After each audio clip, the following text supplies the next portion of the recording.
শ্রমিক লীগ বা আওয়ামী রাজনীতির সাথে জড়িত তারাই আসলে তার উপর হামলা করছে।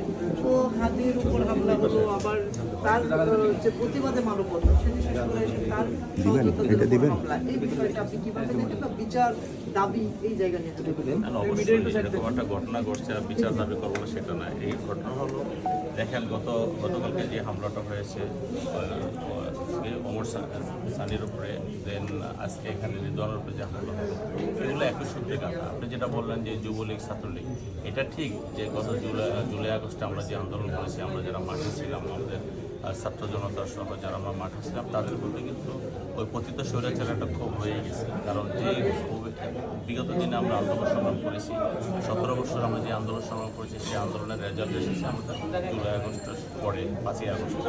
তো সেই হাসিনা পালিয়ে গিয়েছে, তার দোসররা পালিয়ে গেছে, কিন্তু তার কিছু কিছু দোসর তো এখনও বাংলাদেশে আছে। তো স্বাভাবিক কারণে যেহেতু 12ই ফেব্রুয়ারিটা নির্বাচনের ডেট ঘোষণা করা হয়েছে, তারা যে কোনো মূল্যে চাবে যে বাংলাদেশে যাতে নির্বাচনটা না হয় বা নির্বাচনকে কীভাবে প্রদর্শিত করা যায়, কারণ তারা তো সুষ্ঠু নির্বাচন করেনি।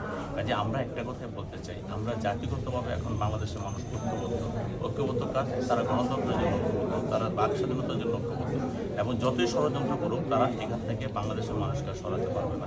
এবং তারা যেটা চিন্তা করছেন যে নির্বাচন যদি হয়ে যায়, তখন তাদের যে নেতা নেত্রীর নামে যে মামলা রায় হচ্ছে, সেই রায়গুলো দ্রুত কার্যকর হবে। আর যদি আনস্টেবল অবস্থায় থাকে তাহলে হয়তো সেই কার্যকর দেরি হবে।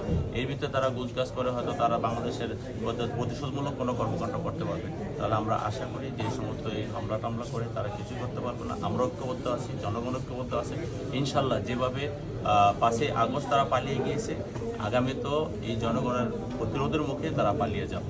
এই সমস্ত এই হামলা করে তারা কোনো কিছু করতে পারবে না। পাশাপাশি প্রতিটা ঘটনা তদন্ত সাপেক্ষে সুষ্ঠু বিচার করতে হবে, তার সাথে যারাই জড়িত হোক তাদের আইনের আওতায় এনে দৃষ্টান্তমূলক শাস্তি দিতে হবে। একটু ভিন্ন প্রশ্ন করি, আপনি তো নির্বাচনী প্রচারণায় আছেন, অনেকের উপর হাতের উপরেও হামলা হয়েছে, আপনি নিজে একজন প্রার্থী, সো তফসিল ঘোষণা হয়েছে, আপনার উদ্বেগ আছে কিনা নির্বাচন নিয়ে, আইন শৃঙ্খলা নিয়ে বা নিজের নিরাপত্তা নিয়ে, এই জায়গায় একটু বলতেন? না, আমি যেটা আমার প্রচারণা করতেছি, আমাদের নেতাগুলির বা এলাকার জনগণ সেটা করতেছে, সেটা ঠিক আছে। তো উদ্বেগের কথাটা তো থাকতেই পারে, কারণ যেহেতু আমাদের গতকালকে ঢাকা 8 আসনের প্রার্থীর উপরে হামলা হয়েছে, আজকে রিদওয়ানের উপরে হামলা হলো, পাশাপাশি সারা চিটাগাঙে মিছিলে হামলা হয়েছে। উদ্বেগ আছে, কিন্তু তার মানে এই না আমরা থেমে যাব। আমরাও কাজ করে যাচ্ছি।